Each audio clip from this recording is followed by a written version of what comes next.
el símbolo de la fe, o como en algunos otros lugares lo conocen como el credo, que es usualmente esa oración muy conocida por ser muy larga, pero en realidad no es larga. Yo pudiera decir que a lo mejor es todo lo contrario, porque en ella se sintetiza toda nuestra fe. El que creemos en Dios Padre Todopoderoso, Creador del cielo, de la tierra, de todo lo... No lo voy a decir en este momento, pero el credo o el símbolo de la fe es precisamente una respuesta que nosotros damos al escuchar el Evangelio, que creemos en Jesús. Ahora, el credo o el símbolo de los apóstoles no es algo que los cristianos hayan inventado. No es algo que nosotros nos hayamos inventado de esto, no, sino más bien es lo que hemos recibido, la fe, lo que profesamos al creer en Dios. Tenemos dos versiones de este símbolo de los apóstoles. Una que es precisamente llamada así el símbolo de los apóstoles, y la otra que es usualmente más larga o que es un poco más extendida, porque este es fruto de un concilio en el siglo IV. Ahora bien, la segunda versión es del siglo IV, o sea, es muy antiguo. ¿Por qué era necesario tener una estructura tan firme y tan fija sobre la fe? Bueno, tendríamos que viajar en el tiempo y recordar que en aquel entonces no había credenciales, no había identificaciones, no había chips que se pudieran leer o códigos de barra, ni nada por el estilo. ¿Cómo un cristiano iba a poder identificarse con otro cristiano?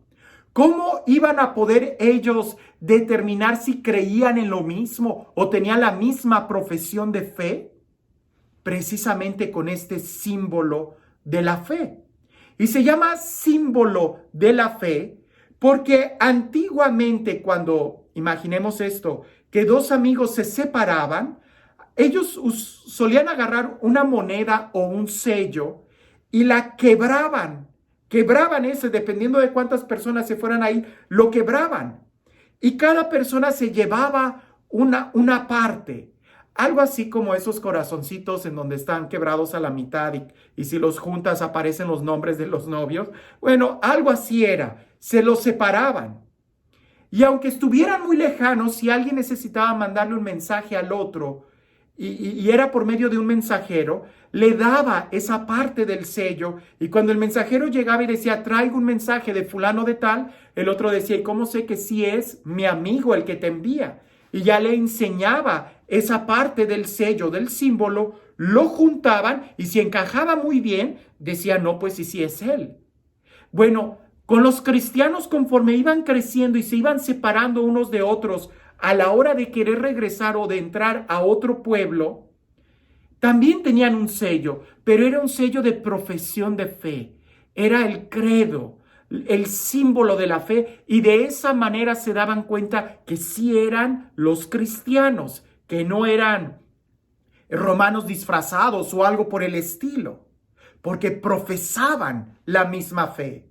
Hay que recordar que el cristianismo desde el principio, a diferencia de muchas otras religiones, en aquel entonces las religiones solían ser religiones familiares, religiones políticas de un pueblo o religiones de raza, que se transmitía de padres a hijos y que solamente los de cierta raza tenían acceso a esa religión.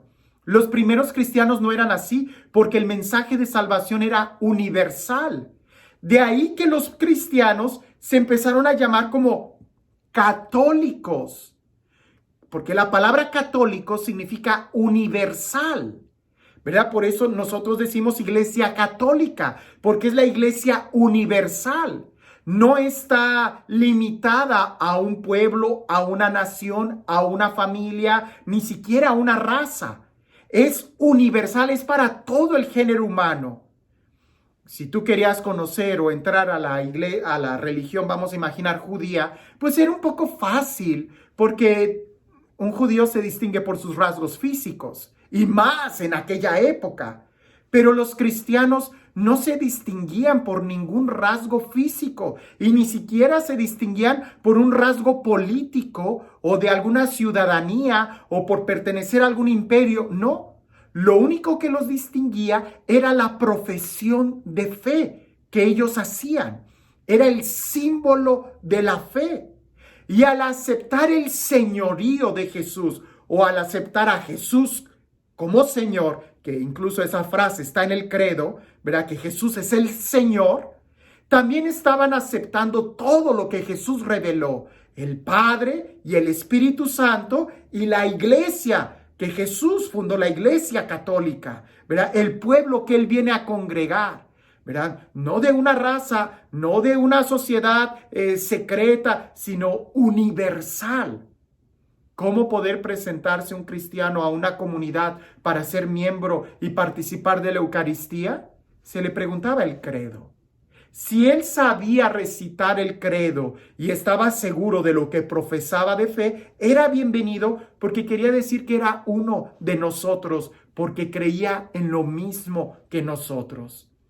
Ese símbolo de la fe que nosotros profesamos en las misas dominicales y en algunas celebraciones solemnes, nos recuerda y nos evoca precisamente eso.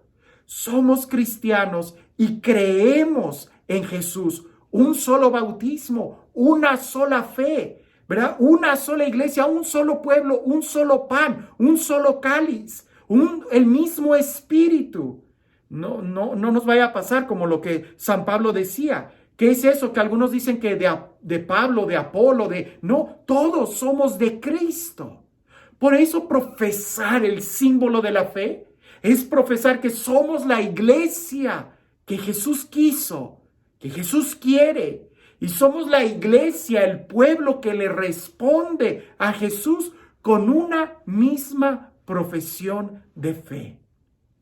Así que la próxima vez que nosotros vayamos a rezar el credo en misa o a profesar nuestra fe, trata de pensar en esto, que muchos mártires murieron precisamente al defender las palabras que tú estás diciendo. Y que hubo muchos conflictos precisamente por cada palabra que nosotros decimos en el credo.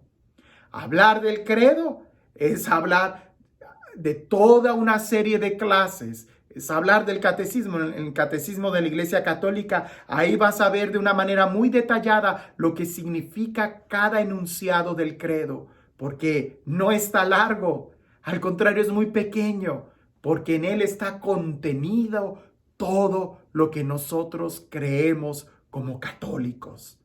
Así que en el momento después de escuchar la predicación del Evangelio, nos ponemos de pie, de la predicación, de la homilía, nos ponemos de pie y respondemos, proclamamos, confesamos nuestra fe. Como te das cuenta en la Sagrada Eucaristía, no se trata solamente de escuchar, sino también de confesar. Porque el que recibe no puede quedarse callado, sino que confiesa aquello en lo que cree. Y eso es el credo.